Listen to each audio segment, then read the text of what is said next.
You feel like it was a story of two different halves? Because it's not just the first opportunity for Bobby Reed. Matt Turner was really busy in that first 45. I don't know if it was 4 or 5 saves that he had to make in the first half. Something changed in the second half. Did you pick up on what it was?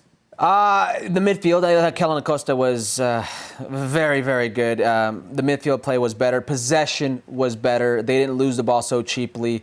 Gregg's timely substitutions definitely helped out the U.S. men's national team. At the end of it was, applying pressure and getting the goal. Goals will kill you. And right before Matthew Hoppe scores the goal, there's a chance for the Jamaica national team. I'm talking about right before. Right. A dead ball situation that crosses the face of the box that Matt Turner's already beat, the defender's already beat, the Jamaican attacker can't get there, inches from actually connecting, and if he connects any part of his foot to the ball, it trickles in an empty net. So I'm looking at this and I'm thinking, contextually, this is a very, very good result. Jamaica's got their A-team. Just like Canada pretty much had their A-team missing a few pieces. None of these guys are really A-team material, right? On this U.S. team? Are we comfortable saying that? Like starting 11 material? I would not say, yet anyway. I would say situational. There were a few, and I will tell you why. There are a few defenders that showed me something last night. But the point remains.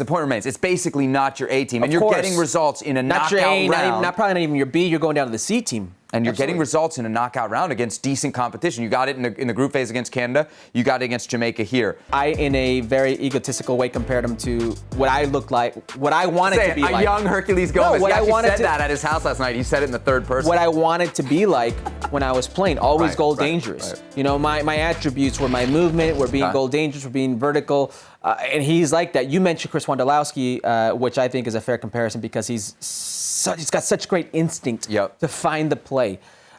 He's also deceivingly big.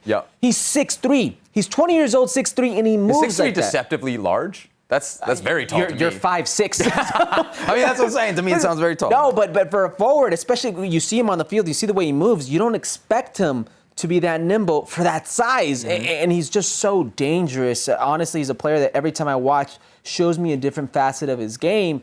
And listen, like every player on this list, when they show you something, it's either good or bad, but they show you something. So far with him, it's been good, but it's the hunger in that game that really strikes me. So beyond the Wondo comparison, I compare him to Wondo because he always puts the ball on target. He's always going to make the goalie work. That's, I think, Wondo's specialty. It's why he's gotten a lot of goals in Major League Soccer. The other comparison that to me is very, very obvious is Chicharito.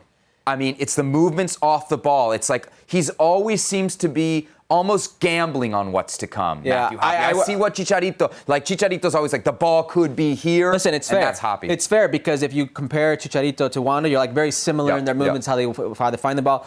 But Matthew Hoppe, and I say this with all due respect to those two, has a certain style to the ball on his foot. He likes to run at people. For as big and for as big as he is, strong as he is very nimble with the ball on his foot. When he's going to goal, he still, I don't think, is as good as maybe many think he is in reduced spaces, but he's very good with open space. And Javier Hernandez and Chris Wondolowski are certainly not that. All right, fair enough. Does he got to leave Schalke? Yes. Yeah, I saw you get him out of Bundesliga. Right? Get him out of Bundesliga too. Yeah. And that'll happen. And I think if you watch or if you've been looking at the social media channels for Schalke, they want that to happen as well. They are pumping a transfer for him as we speak. Well, thank you very much for watching ESPN on YouTube. For more sports highlights and analysis, be sure to download the ESPN app. And for live streaming, premium content, and let's not forget as well, ESPN FC 7 days a week. Subscribe to ESPN Plus.